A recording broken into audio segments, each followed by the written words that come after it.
Hello everyone, my name is Luis Carlos Nájera and today I'm gonna show you how to use the list. The name is list. They're known as arrays in other languages, but today I'm gonna make this video for codewithcharlie.com. In this case, the most important thing about the list is how to define it.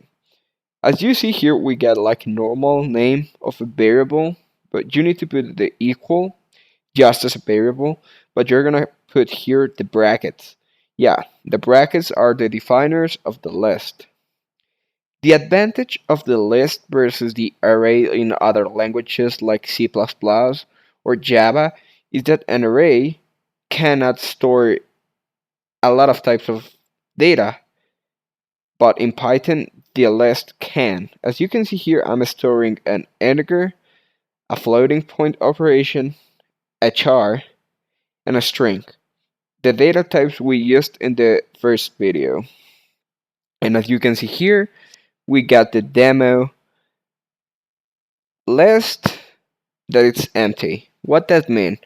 If a list is empty, it means that you can put anything you want, any kind of data, from integer to float to char to string, even a boolean inside there.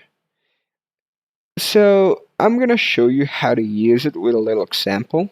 I'm gonna run my program, and we're gonna check it by the same time. So Python 3 name is empty list dot py. So here we got it. We're heading to the first example. That it's over here. Like yeah. This program will perform a series of operations with list. Yeah, that's the eighth line, and we're gonna begin with the first example. What the first example is about.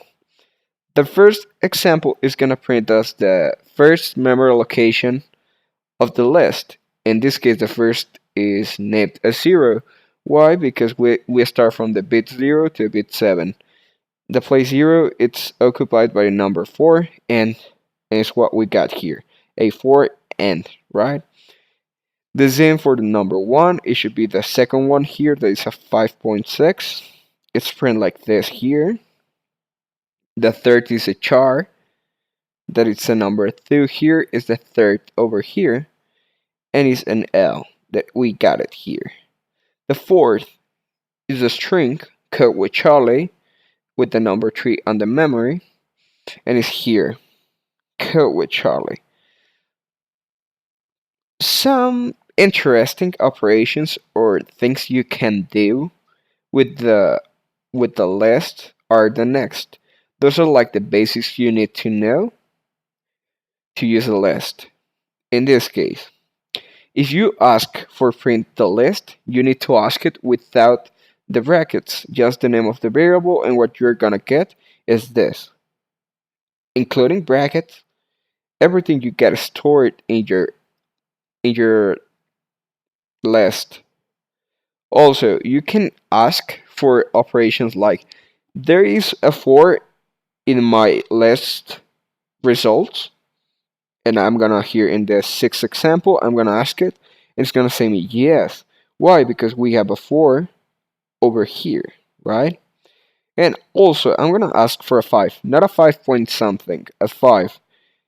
Is a 5 in the result? There's no 5. There's 5.6, but not a 5.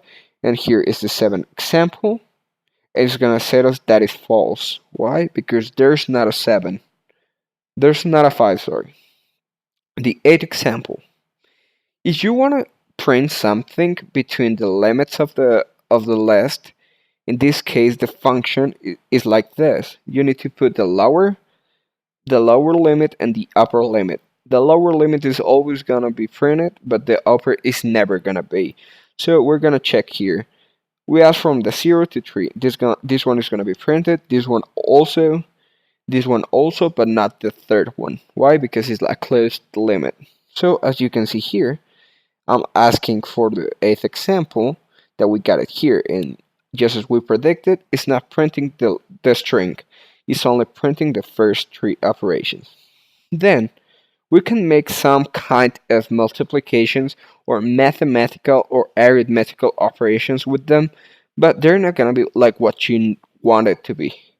If you ask for multiply, here results times 3, is not going to be a sum or a multiplication of the numbers inside it. It's going to print that 3 times as here.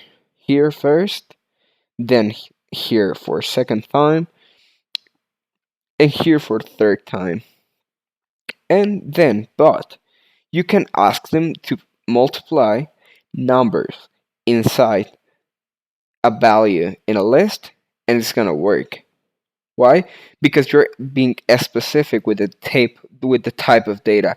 In this case, the result number one, what we got in result number one, we got a string. Sorry, we got a float. So if we got a float and we multiply it by 3, the float is 5.6. And the result here is 16.79.